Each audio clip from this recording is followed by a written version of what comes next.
안녕하세요. 축구 전문 기자 한준입니다. 손흥민 선수가 2022 카타르 월드컵을 준비하고 있는 와중에도 이적설이 끊이지 않고 있습니다. 손흥민 선수의 계약 기간은 아직 2025년 여름까지 여유 있게 있는데 왜 계속해서 그리고 유럽의 빅클럽들이 이름만 대면 알만한 팀들이 손흥민 선수를 노리고 있다 이런 이야기가 나오는 것일까요? 레알 마드리드, 리버풀, 파리 생제르맹에 이어 이번에는 바이에른 뮌헨이 손흥민 선수의 영입을 원한다, 노리고 있다, 주목하고 있다라는 보도가 나왔는데요. 이 보도의 신빙성과 보도가 나온 배경 그리고 바이에른 뮌헨의 상황까지 분석해드리겠습니다.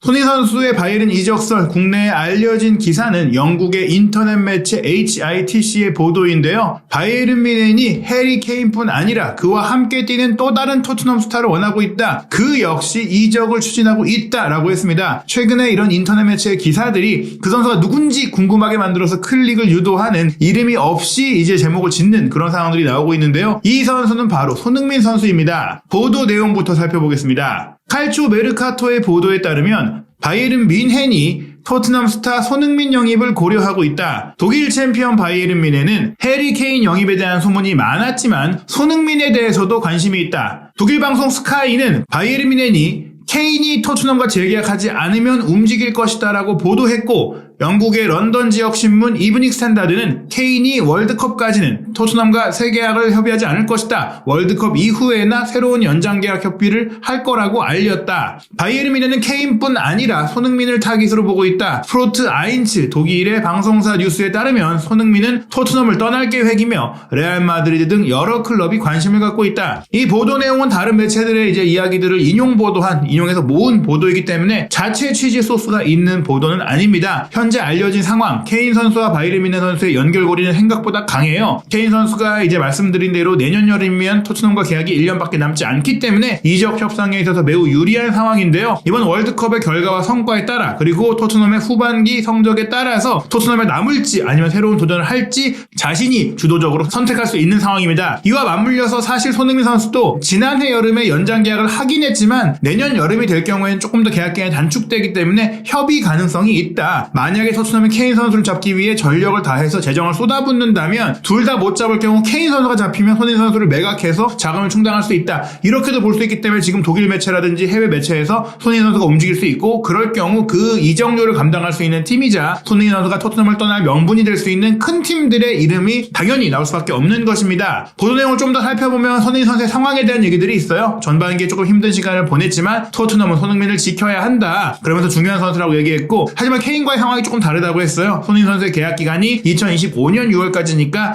케인의 미래가 조금 더 불투명하다. 토트넘은 일단 케인 선수와 계약을 연장하는 게 우선이기 때문에 손흥민 선수의 그 계약 상황에 대해서는 케인 선수를 잡고 나서 그 다음에 할 것인데 만약 그런 상황 속에서 손흥민 선수에게 매력적인 오퍼가 오고 케인을 딱 잡았을 때 그제서야 움직이려고 했을 때는 손흥민 선수가 다른 팀으로의 이적이 마음을 기울 수도 있는 거거든요. 물론 두 선수 모두 현재 안토니오 콘테 감독이 갖고 온 야망과 변화에 만족하고 있기 때문에 콘테 감독이 토트넘에 더 남기로 한다면 내년 여름까지 계약 기간인데 그 이 기간을 더 늘린다면 잔류를 선호할 수도 있겠지만 만약 올 시즌도 토트넘이 무관으로 끝나고 콘테 감독도 잡지 못한다면 이적할 수밖에 없다는 마음을 먹을 수 있다는 것이고 그럴 경우 바이에른 뮌헨이 오퍼하면 끌릴 수 있다는 것입니다. 게다가 바이에른 뮌헨 같은 경우에는 무리한 자금 투자를 안 하고 있지만 레반도프스키 선수가 떠난 이후에 공격력과 득점력에 대한 문제를 노출하고 있고 현재 공격 라인에 나이가 든 선수들이 꽤 많기 때문에 물론 손흥민 선수와 케인 선수도 나이가 어린 선수는 아니지만 즉시 전력감으로 이 선수들이 조금은 기대보다 기량이 떨어지고 있는 과정 속에 건재하거든요. 그러니까 이 선수들로 대체할 수 있다. 게다가 바이에른 뮌헨 같은 경우에는 손흥민 선수가 독일 분데스리가에서 이미 경험을 다 했고 독일어도 잘하고 문화적인 적응도 필요 없는 선수이기 때문에 더더욱이나 영입할 수 있는 상태라면 한번 제시해볼 수 있다. 게다가 최근에 이 바이에른 뮌헨이 한국 선수들과 교류도 많이 하고 있고 대한축구협회와 교류하고 있고 한국 유망주들을 많이 데려오고 있는 과정 속에 아시아 시장에 대해서도 또 자금을 끌어올 수 있는 그런 부분들이 있어서 손흥민 선수를 협상할 수 있다면 충분히 움직일 수 있는 상황이라고 볼 수 있겠습니다. 말씀드린 대로 HITC의 자체 보도가 아니었습니다. 그렇다면 이 보도의 원문 출처 바이에른 뮌헨의 이름을 언급한 그 칼초 메르카토의 보도 내용은 무엇일까요? 이 보도 내용 두 클럽이 손흥민 선수를 원한다라는 이야기였는데요. 긴 내용이 아니었어요. 칼초 메르카토의 취재 내용, 보도 내용은 손흥민은 올 시즌이 끝나면 토트넘과 작별할 것이다. 30살이 된 손흥민은 2025년에 토트넘과 계약이 끝나며 바이에른 뮌헨과 레알 마드리드가 관심을 갖고 있다. 이렇게 짤막한 기사입니다. 이게 11월 14일 현지 시간으로 나온 보도인데요. 스포르트 아인츠에서 나온 얘기들이라든지 뭐 다른 그 외신에서 나온 얘기가 크게 다른 건 없죠. 다만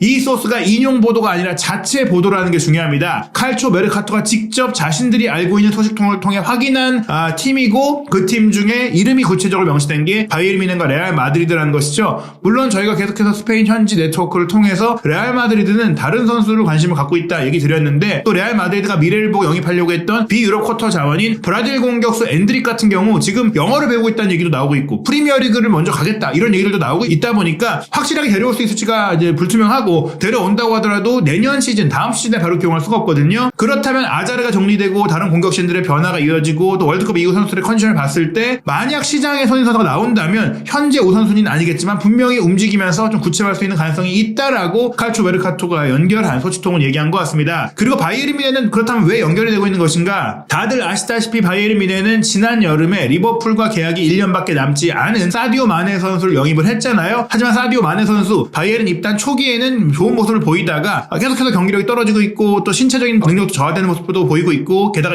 2022년 카타르 월드컵을 앞두고 또 이제 힘줄 부상 파열이 크게 왔잖아요. 월드컵에 참가하겠다라는 희망을 갖고 마지막 조별리그 경기라도 뛰겠다는 마음을 갖고 월드컵에 참가하기로는 했지만 이 부상 이후 경기력이 더 떨어질 가능성도 배제할 수 없습니다. 실질적으로 마네 선수가 오른발잡이인 왼쪽 측면 공격수 윙포워드이기 때문에 손흥민 선수와 정확하게 겹치는 역할인데 이 선수의 기량이 기대만 못한다면 결국에 마네 선수의 역할을 해줄 수 있는 손흥민 선수의 영입을 위해 움직일 수밖에 없어요. 물론 이 자리 르로이 사네 선수가 있습니다. 왼발 정발 윙어로 왼쪽 측면에 배치될 수 있고 올 시즌에 좋은 경기력을 보이고 있는데 이 선수는 이제 부상이 예전에 컸던 이슈도 있고 또 일관성이 좀 부족한 이슈가 있잖아요. 그나브리 같은 경우도 결국엔 논란 속에 재계약을 체결했지만 분명히 이전보다는 좀 경기력이 떨어졌다, 하향세를 맞고 있다 이런 얘기들도 있는데요. 그런 가운데 코망 선수 또 빠른 선수이지만 이 선수는 쪼커 자원으로 기용이 되고 있고 결국 이 모든 선수들이 전방에서 골을 넣을 수 있는 해결사적인 역할을 하는 데 있어서는 아쉬움이 있어요. 마네가 그런 역할을 위해서 영입이 됐지만 그런 부분들에 대해서 지금 기대에 못 미치고 있는 부분이고 토마스 밀러가 2선 공격수이자 가짜 구문으로 뛸 수 있는데 이 선수의 나이가 33세잖아요. 다음 시즌이 되면 34살이 되고 더더욱 경기력에 저하가 올 수 있는 나이입니다. 마티스 텔 같은 경우에는 아직 어린 유망주고 에릭 막심 슈퍼모탱 선수가 9번 공격수 진짜 9번 공격수로 최근 바이에른 뮌헨에서 레반도프스키의 공백을 대체하면서 아주 좋은 플레이를 펼치고 있지만 내년 여름이면 계약이 끝나고 이 선수도 만 33세 내년이 되면 34세가 돼요. 이 선수에게 거액을 주고 연장 계약을 할지에 대해서 불투명한 상황이다 보니까 슈퍼모탱도 나갈 수 있고 밀러 선수의 은퇴도 다가오고 있고 또 마네의 부상 이슈까지 있기 때문에 결국엔 현재 공격 라인이 숫자가 부족한 건 아니지만 손흥민 선수를 영입할 수 있다. 게다가 슈퍼모탱을 아예 플랜 A로 가져가기 어렵다 보니까 케인 선수와 연결이 되고 있는 것인데 그 자리까지도 사실은 손흥민 선수가 최전방에 볼 수 있습니다. 프리미어 리그에서는 전방에서 이제 버티기 위한 피지컬이라든지 뭐 거친 파울이라든지 이런 것들이 이제 이슈가 돼서 손흥민 선수가 뛰기 어려운데 바이에른 뮌헨과 같이 지배적으로 경기하는 팀은 최근에도 뭐 밀러나 말네를 가운데 쓸 수 있을 정도로 또 그나브리까지 가짜 구번으로 쓸 정도로 전술적으로 유연하고 또 손흥민 선수도 그렇게 기용할 수 있기 때문에 나겔스만 감독이 특히 4-2-3-1 포메이션을 쓰고 있는 과정 속에는 충분히 손흥민 선수가 공격 라인에서 무한 스위칭으로 골을 만들 수 있다 이렇게 볼 수 있을 텐데요. 최근에 이제 나겔스만 감독이 기용했던 분데스리가에서 브레멘과의 경기 선발 명단을 살펴보면 4-2-3-1 포메이션에서 슈퍼모탱이 진짜 9번 마네가 왼쪽 측면에서 가운데로 치고 들어오는 손흥민 선수와 같은 역할을 하는 왼쪽 가짜 7번 역할을 했고 그나브리가 오른쪽에서 가운데로 치고 들어오고 무시알라가 공격 미드필더로 뛰고 있거든요. 그리고 키미히와 고레츠카가 두 명의 중앙 미드필더로서 버텨주고 빌드업하고 포백 라인도 힘과 속도 빌드업 능력을 모두 갖추고 있는 세계 최고의 팀입니다. 만약 손흥민 선수가 합류한다면 자리가 있을까 궁금하실 것 같은데요. 말씀드린 이 마네 선수의 자리에 사네가 있긴 한데 마네가 이제 몸 상태가 좀 안 좋고 여러 가지로 떨어지고 있다 보니까 그 자리를 손흥민 선수가 차지할 수 있다. 사네와 번갈아서 왼쪽에 뛰면서 또 최전방도 볼 수 있다. 슈퍼모팅이 있긴 하지만 내년 여름에 계약이 끝나고 케인이 온다면 사실 손흥민 선수까지 영입할 가능성이 높지 않지만 케인을 데려오지 못하는 상황이 된다면 손흥민 선수를 데려와서 9번 자리와 이제 7번 자리를 모두 볼 수 있게 기용할 수 있다라고 볼 수 있겠고 나아가서는 무시알라 선수의 자리인 밀러 선수가 이제 결국에 은퇴를 할 경우에는 그 자리까지 내려와서 커버할 수 있고 무엇보다 밀러 선수가 팀의 베테랑이고 지금 팀의 베테랑 선수들이 하나하나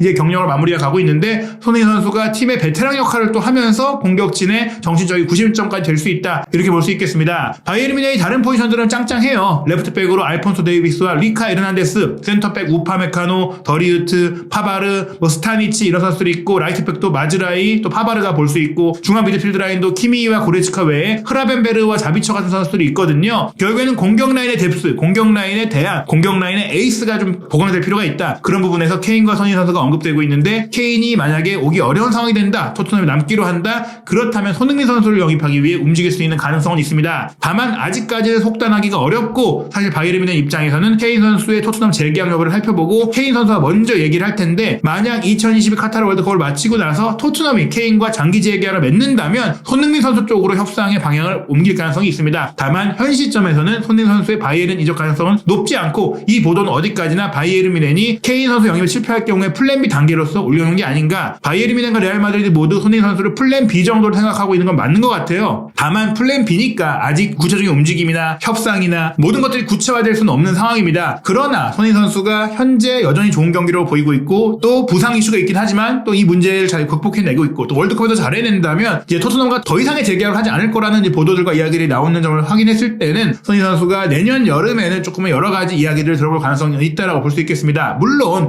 토트넘이 챔피언스리그에 나가고 우승도 하고 콘테 감독과 잘 나간다면 토트넘의 레전드로서 오래오래 또 계속해서 뛰고 연장 계약도 더 하고 남아가지고 전성시대를 열면 되는데 그게 안 된다. 토트넘이 다음 시즌 챔피언스리그에 못 나가는 상황이 되고 콘테 감독도 떠나게 되고 앞으로 토트넘에 나왔을 때 내가 우승하기 어렵겠다. 이런 판단이 나온다면 그때서야 토트넘을 떠나는 계획을 하지 않을까 싶은데요. 일단 토트넘은 2022 카타르 월드컵이 끝나고 나면 곧바로 12월 26일 밤 9시 30분에 브렌트포드와 프리미어리그 원정 경기 치르거든요. 리그 4위로 전반기를 마쳤는데 이 경기도 굉장히 중요해요. 브렌트포드가 뭐 강팀을 잡는데 또 강한 팀이고 최근에 경기력이 좋기 때문에 이 경기 바로 중요하고 1월 달에는 우나이 에메리 감독이 부임하면서 상승세인 에스턴 빌라뿐 아니라 크리스탈 팰리스전, 아스널과의 북런던 더비 그리고 맨유와의 경기에서 굉장히 끈끈한 모습 보였던 풀럼이라든지 또 맨체스터 시티와 빅매치라든지 많은 경기들이 이어지고 AC 밀란과 챔피언스리그 16강 1, 2차전도 이어지기 때문에 이 빡빡한 일정을 잘 헤쳐나갈지도 지켜봐야 될 것 같습니다. 그에 앞서 2022 카타르 월드컵이 이제 개막하죠. 11월 21일 월요일 새벽 1시 카타르와 에콰도르의 경기부터 한준TV에서 월드컵의 주요 이슈들 관심 가는 경기를 그리고 한국 대표팀의 모든 소식과 현장 취재 기자들의 소식 준비하고 있습니다. 한준TV와 함께 월드컵 소식, 손흥민 선수에 대한 최신 소식 모두 확인하시기 바랍니다.